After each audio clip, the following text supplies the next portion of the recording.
Assalamu alaikum wa rahmatullahi wa barakatuh. Hello, my dear students. Good morning. How are you? I hope you all are well by the grace of Almighty Allah. Alhamdulillah, I'm fine. I'm MD Nurun Nabi Talukdar, Assistant Teacher, Madhop Pasha Chanadev High School and College, Madhop Pasha, Babuganj, Borishal.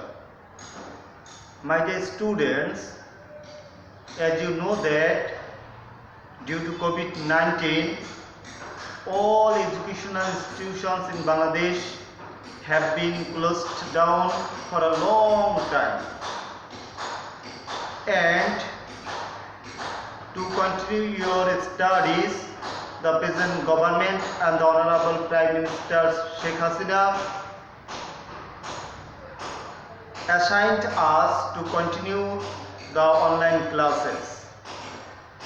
So, welcome everybody to my online class. This class is for the students of 9 and 10. Dear students, you know that in our previous classes we discussed different grammatical topics. Today I will discuss about narration.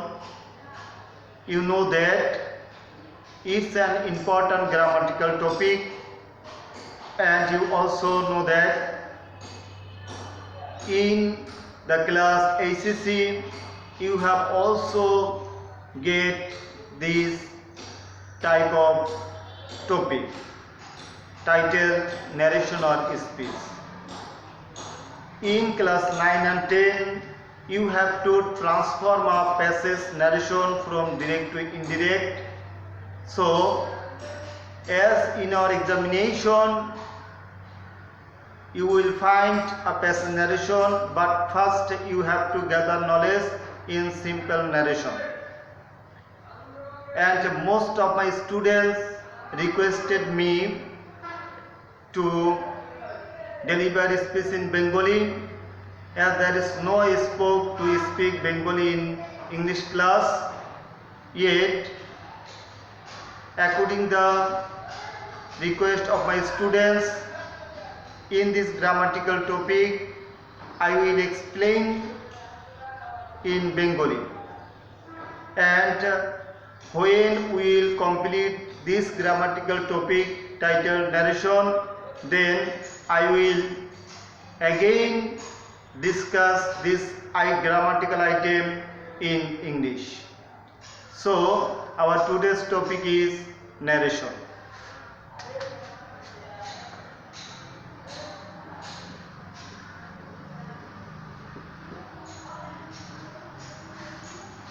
Narration বন্ধুরা, ন্যারেশনকে আরেক অর্থে speech বলা হয়ে থাকে। এই narration বা speech অর্থ উক্তি। So you can ask me what is narration. বস্তুতপক্ষে একজন বক্তা যাহা কিছু বলে তাই ন্যারেশন বা উক্তি। আমি স্কুলে যাই, সে বাজারে যায়, নিয়মিত পড়াশোনা করো, রোদ্রে ঘোরাঘুরি করো না, তোমার সময়কে অপচয় করো না, এই জাতীয় আমরা যে বাক্যই বলি না কেন, প্রতিটা বাক্য, প্রতিটা কথা, আমাদের প্রতিটা যা কিছু আমরা বলি, প্রতিটা এক একটা ন্যারেশন বা স্পিচ। তো ন্যারেশন শব্দের বাংলা অর্থ আমরা বলতে পারি উক্তি। এই ন্যারেশন বা স্পিচকে আমরা দুভাগে ভাগ করতে পারি। একটি হচ্ছে ডিরেক্ট ন্যারেশন, অপরটি ইনডিরেক্ট ন্যারেশন। পরীক্ষায় তোমরা একটি ডিরেক্ট প্যাসেজ ন্যারেশন পাবে, সেটাকে তোমাদের ইনডিরেক্ট প্যাসেজ ন্যারেশনে রূপান্তর করতে হবে। তবুও আমাদের বেসিক যে ন্যারেশন আছে সেগুলি সম্পর্কে আমাদের দক্ষতা বৃদ্ধি করতে হবে। আজকে আমরা ন্যারেশনের বেসিকটা নিয়ে আলোচনা করার চেষ্টা করব। তো আমরা প্রথমেই জানলাম ন্যারেশন কি, ন্যারেশনের ক্লাসিফিকেশন অফ ন্যারেশন। ন্যারেশন দুই প্রকার, direct narration, indirect narration. Direct narration means প্রত্যক্ষ উক্তি, ইনডিরেক্ট ন্যারেশন মিন্স পরোক্ষ উক্তি। দেখো বন্ধুরা, Hasan said to Rana, I will start for Dhaka tomorrow.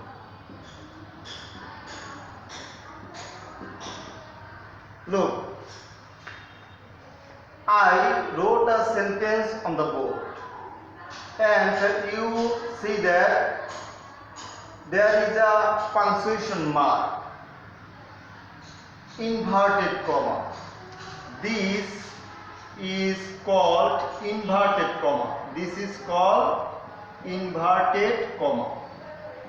এটাকে আমরা inverted comma বলে থাকি। It's a punctuation mark, comma, inverted comma, question mark, exclamation mark, hyphen, colon, semicolon ইত্যাদি বিভিন্ন ধরনের আমরা বিরাম চিহ্ন বাংলা ইংরেজিতে ব্যবহার করে থাকি। এটাকে একটা পাংচুয়েশন, এটাকে বলা হয় ইনভার্টেড কমা, বাংলায় বলে থাকি আমরা উদ্ধরণ চিহ্ন, আর এটাকে আমরা বলে থাকি কমা। কমাটার সাথে আমরা সবাই পরিচিত, ওটা হচ্ছে ইনভার্টেড কমা। তো দেখো বন্ধুরা, আমি যে একটা সেন্টেন্স লিখেছি, এই সেন্টেন্সের সম্পূর্ণ কিন্তু আমাদের ইনভার্টেড কমার ভিতরে নেই। আমি এখান থেকে শুরু করেছি, Hasan said to Rana, I will start for Dhaka tomorrow. তো এই বাক্যটা সম্পূর্ণ কিন্তু আমি ইনভার্টেড কমার ভিতরে আবদ্ধ করিনি। ইনভার্টেড কমার ভিতরে আমি আবদ্ধ করেছি এতটুকু, I will start for Dhaka tomorrow.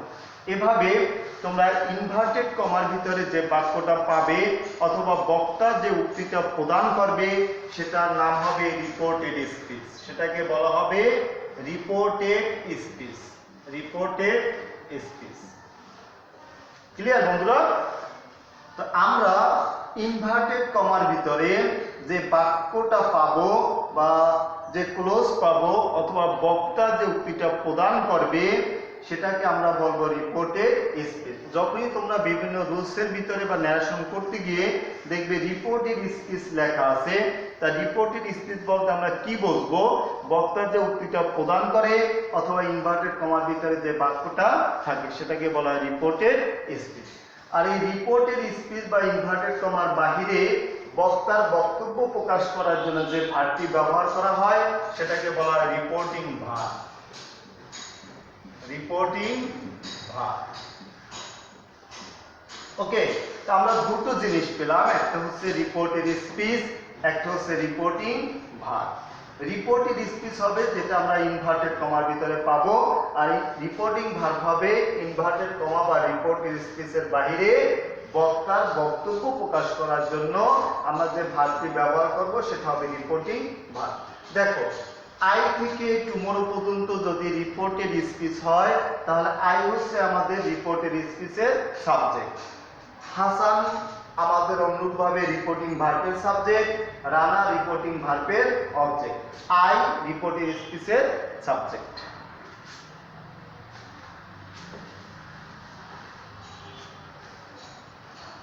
দেন তোমাদের পার্সন পরিবর্তনের প্রয়োজন পড়বে। পার্সন পরিবর্তন। দেখো, আমরা যখন ন্যারেশন করতে যাব তখন আমরা অসংখ্য বাক্য পাবো। তো এই বাক্যগুলো আমরা কখনো অ্যাসার্টিভ পাবো, কখনো ইন্টারোগেটিভ পাবো, কখনো ইম্পারেটিভ পাবো, কখনো অবজেক্টিভ, কখনো এক্সক্লামেটরি। এই সেন্টেন্সগুলি আমরা পাবো, 5 ধরনের সেন্টেন্স।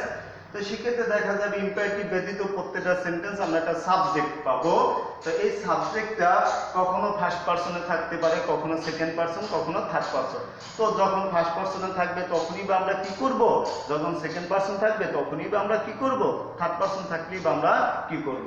যখন আমরা দেখব রিপোর্টিং স্পিচের সাবজেক্ট ফার্স্ট পারসন আছে তখন সেটা আমরা রিপোর্টিং ভার্বের সাবজেক্ট অনুসারে পাল্টাবো বা পরিবর্তন করব। যখন দেখবো আমরা এখানে সাবজেক্ট সেকেন্ড পারসন আছে তখন সেটা আমরা অবজেক্ট অনুসারে পরিবর্তন করব। আর যখন আমরা সাবজেক্ট রিপোর্টিং স্পিচের থার্ড পারসন পাবো তখন আমাদের পরিবর্তন করার দরকার হবে না। দেখো, রিপোর্টেড স্পিচ এর সাবজেক্ট ফার্স্ট পারসন হলে তা রিপোর্টিং ভার্বের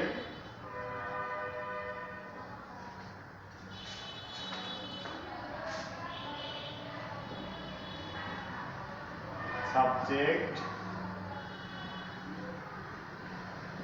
অনুসারে পরিবর্তিত হবে। দেখো, Hasan said to Rana, I will go with you. দেখো বন্ধুরা, এটা আমরা এখন পর্যন্ত রিপোর্টিং ভার্বের পরিবর্তন আমরা শিখিনি, এটা আমি ড্যাশ দিয়ে রাখলাম। যখনই আমরা দেখব রিপোর্টেড স্পিচের সাবজেক্ট ফার্স্ট পারসন আছে, তখন এই I, the subject of reported speech is I is first person, so you have to change this person according to the subject of reporting verb. Reporting verb এর subject অংশের পরিবর্তন করতে হবে। এখানে I first person, subject আছে হাসান। হাসান যেহেতু একজন পুরুষ, আর আমরা জানি একজন পুরুষের প্রোনাউন হিসেবে আমরা ব্যবহার করি কি, আমরা প্রয়োজনে এখানে ব্র্যাকেট এইচ লিখে দিতে পারি হাসানকে নির্দেশ করতে। যদিও সিম্পল ন্যারেশনে এটা লেখার প্রয়োজন নেই, কিন্তু আমাদের প্যাসেজ ন্যারেশনে লেখার প্রয়োজন হবে, তো আমরা এখান থেকে অভ্যস্ত হয়ে যেতে পারি। ওকে, বাকি পরিবর্তন আমরা শিখিনি, সেজন্য আমি ড্যাশ দিয়ে রেখে দিলাম।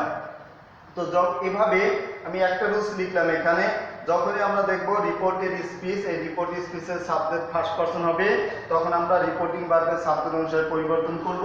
সাবজেক্ট যদি একজন পুরুষকে নির্দেশ করে তাহলে আমরা প্রোনাউন ব্যবহার করব হি, একজন মহিলাকে নির্দেশ করে আমরা প্রোনাউন ব্যবহার করব শি, আর একটি মাত্র বস্তু প্রাণী উদ্ভিদকে বোঝালে আমরা ব্যবহার করব ই, আর সকল প্লুরালের প্রোনাউন আমরা ব্যবহার করব দে।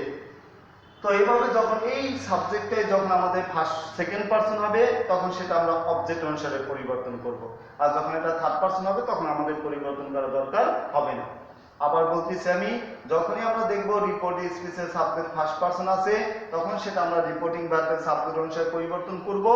যখন আমরা রিপোর্টিং স্পিচের সাবজেক্ট সেকেন্ড পারসন পাবো, তখন সেটা আমরা রিপোর্টিং ভার্বের অবজেক্ট অনুসারে পরিবর্তন করব, আর যখন আমরা থার্ড পারসন পাবো তখন আমাদের পরিবর্তন করার দরকার হবে না। আশা করি তোমরা সবাই বুঝতে পেরেছো।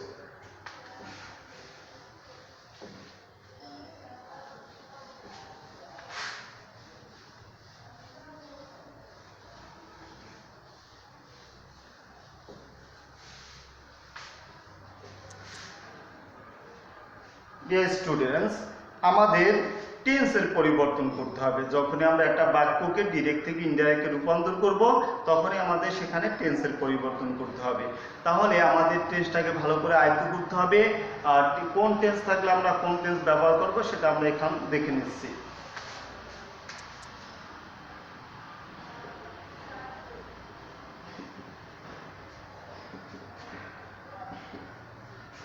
টেন্সের পরিবর্তন,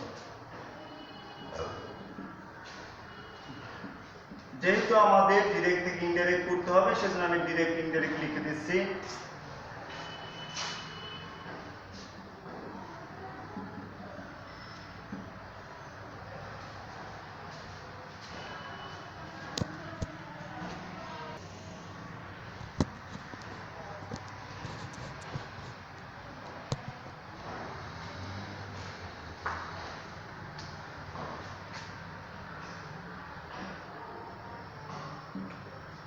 দেখো বন্ধুরা, আমরা এখানে সংক্ষিপ্তভাবে আমি লিখেছি, যখন আমরা ডিরেক্টলি কোনো বাক্য প্রেজেন্ট টেন্সে পাবো, তখন ওই বাক্যটা আমরা পাস্ট ইনডেফিনিটে রূপান্তর করব।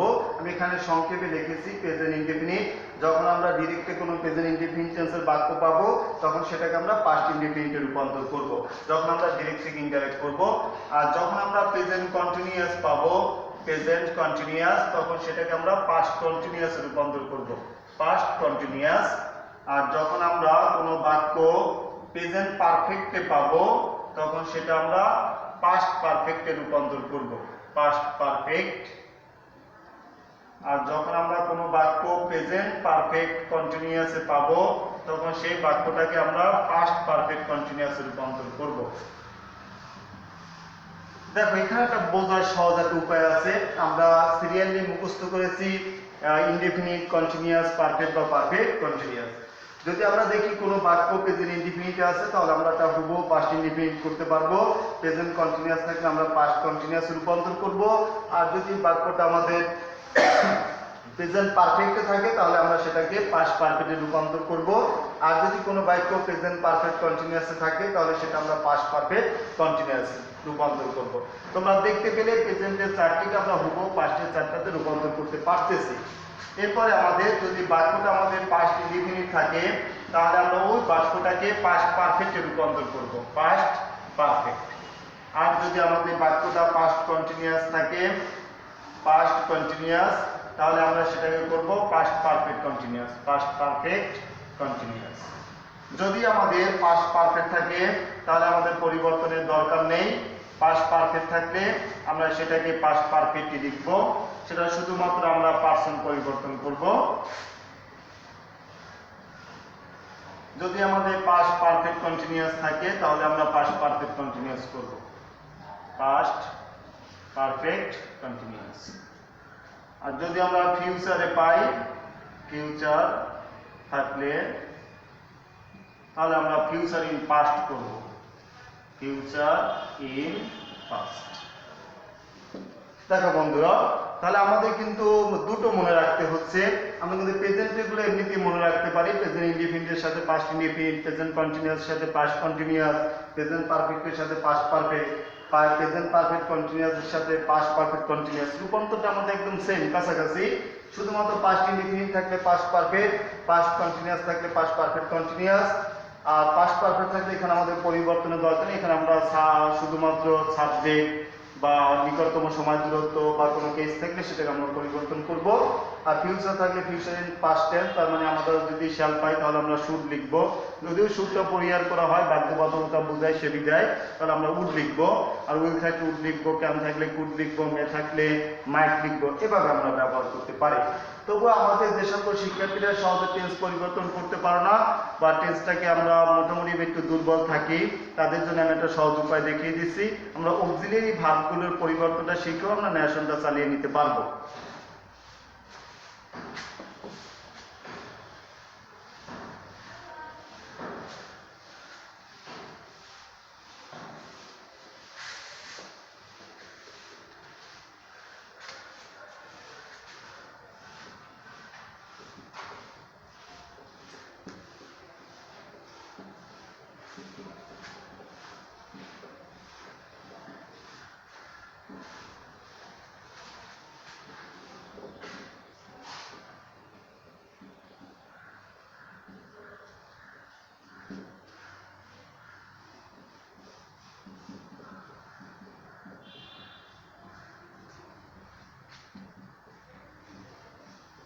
দেখো বন্ধুরা, যদি আমরা ডিরেক্টলি কোনো বাক্যে দেখতেছি যদি এম ইজ আর থাকে তাহলে আমরা ইনডাইরেক্টলি ওয়াজ আর ব্যবহার করতে পারবো। এবং তোমরা জানো যে এমটা শুধুমাত্র আই এর পরে ব্যবহৃত হয়, থার্ড পারসন সিঙ্গুলার পরে ইজ ব্যবহৃত হয় এবং অন্য সকল ক্ষেত্রে আর ব্যবহৃত হয়। অনুরূপভাবে থার্ড পারসন সিঙ্গুলারের পরে ওয়াজ ব্যবহৃত হয়, অন্য সকল ক্ষেত্রে ওয়ার ব্যবহার করতে হয়। যদি আমাদের ডিরেক্টলি ওয়াজ আর থাকে তাহলে আমরা ইনডাইরেক্টলি হ্যাড বিন ব্যবহার করব, হ্যাড বিন। তারপরে আমাদের যদি মূল ভার্ব থাকে, মূল ভার্বের ফর্ম আমরা একই রাখতে পারবো, আইনজি থাকলে আইনজি রাখতে পারবো, পাস্ট পার্টিসিপল ফর্ম থাকলে পাস্ট পার্টিসিপল ফর্ম রাখতে পারবো। যদি আমাদের ডিরেক্টলি হ্যাভ হ্যাজ থাকে তাহলে আমরা ইনডাইরেক্টলি হ্যাভ হ্যাড ব্যবহার করব। হ্যাভ বিন হ্যাজ বিন থাকলে আমরা হ্যাড বিন ব্যবহার করব। হ্যাভ বিন হ্যাজ বিন থাকলে আমরা হ্যাড বিন ব্যবহার করব, হ্যাড বিন। যদি আমাদের হ্যাড থাকে তাহলে হ্যাড যেহেতু পাস্ট পারফেক্ট তাহলে আমরা হ্যাডই লিখবো, পরিবর্তনের দরকার নেই। আর আমাদের যদি হ্যাড বিন থাকে তাহলে আমরা হ্যাড বিনই লিখবো, হ্যাড বিন লিখবো। তারপর আমাদের যদি তোমার ডু নট ডাজ নট থাকে, মানে ডন্ট ডাজন্ট থাকে তাহলে আমরা ইনডাইরেক্টলি ডিডন্ট লিখতে পারবো। দেখো, যখন আমরা ডিরেক্টলি দেখবো ডু নট ডাজ নট আছে তখন ইনডাইরেক্ট আমরা ডিড নট লিখতে পারবো, লিখবো। আর তোমরা মনে রাখবে যে do not does not did not এর পরে সবসময় মূল ভার্বের বেস ফর্ম বা প্রেজেন্ট ফর্ম হয়। আর যদি আমরা ডিড নট পাই তাহলে আমরা লিখবো হ্যাড নট। নট মাস্ট যদি আমরা পাই তাহলে আমরা ইনডাইরেক্টলি লিখব মাস্টের পরিবর্তে হ্যাড টু। যেহেতু must had to model of দিলেই পারবে, এরপরে মূল ভার্বের প্রেজেন্ট ফর্ম ঠিক থাকবে। এখন আমরা যদি কোনো বাক্য পাই যে আমাদের অক্সিলারি ভার্ব নেই, তখন আমরা কি করব? তখন আমরা একটু খেয়াল রাখবো, যদি আমাদের PV1 মানে প্রিন্সিপাল ভার্বের প্রেজেন্ট ফর্ম, মূল ভার্বের প্রেজেন্ট ফর্ম থাকে, তাহলে আমরা মূল ভার্বের পাস্ট ফর্ম করব। ওকে, এখন যদি আমরা দেখি যে মূল ভার্বের পাস্ট ফর্ম আছে, তাহলে আমরা সেটাকে লিখব এভাবে, হ্যাড প্লাস মূল ভার্বের পাস্ট পার্টিসিপল ফর্ম। দেখো বন্ধুরা, তোমরা যারা টেক্সটটাকে ভালো করে আয়ত্ত করতে পারো বা আমাদের ঘাটতি থাকে, তখন আমরা এই অক্সিলারি ভার্বের পরিবর্তন মুখস্থ করে আমরা ন্যারেশনটা মোটামুটিভাবে চালিয়ে যেতে পারবো। যদি আমরা অ্যামিজার পাই তাহলে আমরা ইন্টারভিউ ওয়াজার ব্যবহার করব, সেটা ব্যবহার করব আমরা নাম্বার অফ পার্সন অনুযায়ী সাবজেক্টের। ওয়াজার থাকলে আমরা হ্যাড বিন ব্যবহার করব, হ্যাভাস থাকলে হ্যাড ব্যবহার করব, হ্যাভ বিন থাকলে হ্যাড বিন ব্যবহার করব, হ্যাড থাকলে হ্যাড বিন থাকলে had been, do not does not থাকলে ডিড নট, ডিড নট থাকলে হ্যাড নট, মাস্ট থাকলে আমরা হ্যাড টু লিখব।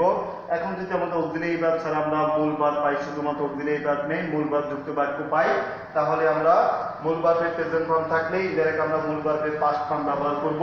মূল ভার্বের পাস্ট ফর্ম থাকলে আমরা হ্যাড লিখব, সাবজেক্টের পরে হ্যাড লিখব, তারপরে মূল ভার্বের পাস্ট পার্টিসিপল ফর্ম করব। ওকে, দেখো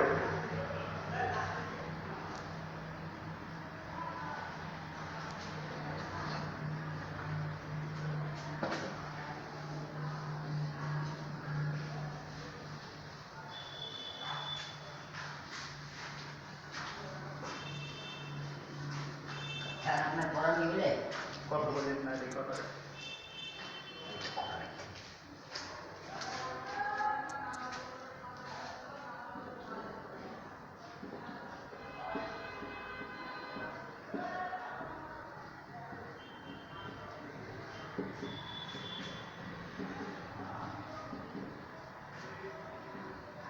দেখো বন্ধুরা, বিশেষ কিছু শব্দের পরিবর্তন, আমাদের বিশেষ কিছু শব্দের পরিবর্তন করতে হবে, যেটা আমরা সম্পূর্ণভাবে মুখস্থ করব শব্দগুলি, আর মুখস্থ করার জন্য আমরা এটাকে বারবার করে নিতে পারি। যেমন দেখো একটু, ডিরেক্ট, ইনডিরেক্ট, মানে ডিরেক্টে কোন শব্দ থাকলে আমরা ইনডিরেক্টে ওই শব্দটা কিভাবে রূপান্তর করব। আমরা ডিরেক্টে কোনো যদি শব্দ পাই নাও, তো নাও পরিবর্তে আমরা ইনডিরেক্টে ব্যবহার করব দেন। আর যদি আমরা দিস পাই দিস, তাহলে আমরা দ্যাট ব্যবহার করব, দিসের পরিবর্তে দ্যাট ইনডাইরেক্ট ফর্মে। আর যদি আমরা দিস পাই তাহলে আমরা দোস ব্যবহার করব, দোস। আমরা যদি হেয়ার পাই তাহলে আমরা দেয়ার ব্যবহার করব, হেয়ার পেলে আমরা ব্যবহার করব হেয়ারের পরিবর্তে দেয়ার। যদি আমরা হেন্স পাই তাহলে আমরা দেন্স ব্যবহার করব, হেন্স পেলে দেন্স ব্যবহার করব। তারপর যদি আমরা টুডে পাই টুডে, তাহলে আমরা দ্যাট ডে ব্যবহার করব, দ্যাট ডে। টুনাইট, তাহলে আমরা ব্যবহার করব দ্যাট নাইট। আর আমরা যদি টুমোরো পাই টুমোরো, তাহলে আমরা দুটো শব্দ ব্যবহার করতে পারবো, the next day or the following day. The next day অথবা আমরা ব্যবহার করতে পারবো দ্য ফলোইং ডে, যে কোনো একটি ব্যবহার করবো আমরা এখানে, ফলোইং ডে। আমরা যদি ইয়েস্টারডে পাই ইয়েস্টারডে, তাহলে আমরা ব্যবহার করব দ্য প্রিভিয়াস ডে অথবা the day before, the previous day. আমরা যদি লাস্ট পাই তাহলে আমরা প্রিভিয়াস ব্যবহার করব। দেখো বন্ধুরা, আমরা যদি ডিরেক্টে নাও পাই তাহলে আমরা ইনডাইরেক্টে দেন ব্যবহার করব, দিস পেলে আমরা ইনডাইরেক্টে দিসের জায়গায় আমরা দ্যাট ব্যবহার করব, দিস থাকলে those, here there, hence thence, today that day, tonight that night, tomorrow থাকলে আমরা দ্য নেক্সট ডে অথবা দ্য ফলোইং ডে ব্যবহার করতে পারবো। আমরা অবশ্যই একটা ব্যবহার করব। ইয়েস্টারডে থাকলে দ্য প্রিভিয়াস ডে অথবা দ্য ডে বিফোর ব্যবহার করতে পারবো। লাস্ট থাকলে প্রিভিয়াস, যেমন last year previous year, last month previous month, last week previous week, এগুলো আমরা ব্যবহার করব। এছাড়া আমরা হ্যালো থাকলে ডুরিং দ্য অ্যাটেনশন অফ লিখতে পারি, যেমন হ্যালো হাসান, তাহলে আমরা ব্যবহার করতে পারি during the attention of Hasan. বার থাকলে আমরা এক্সপ্রেসিং ডিসস্যাটিসফ্যাকশন ব্যবহার করতে পারি। এই শব্দগুলো আমরা শিখতে পারি। তো দেখো বন্ধুরা, আজকে আমি ক্লাসটা মূলত বাংলায় বুঝিয়ে দিয়েছি তোমাদেরকে, তোমাদের অনুরোধের ভিত্তিতে। তোমরা বিভিন্ন শিক্ষার্থীরা বিভিন্ন কমেন্ট করছো বাংলায় বোঝানোর জন্য, সেজন্য যদিও বাংলায় বোঝানো আমাদের কোনো নিয়ম নেই, শিক্ষা মন্ত্রণালয় কর্তৃক আমাদের নির্দেশনা আছে যে ইংলিশ ক্লাস আমরা বাংলা বলতে পারবো না। তবুও তোমাদের রিকোয়েস্টের পরিপ্রেক্ষিতে এবং তোমাদের বোঝার সুবিধার্থে আমি বাংলায় আজকে বললাম। এই ক্লাসগুলি আমি ন্যারেশনটা শেষ করার পরে, টপিকটা শেষ করার পর আমরা হয়তো আরো 2-3টে ক্লাস লাগবে, তারপর আমি এই সেম ক্লাসগুলি তোমাদেরকে ইংলিশে আবার করে দেব। তোমরা এই বাংলাটা প্রথম দেখার পর তোমরা সেই ইংলিশ ক্লাসগুলো দেখবে। ধন্যবাদ সকলকে।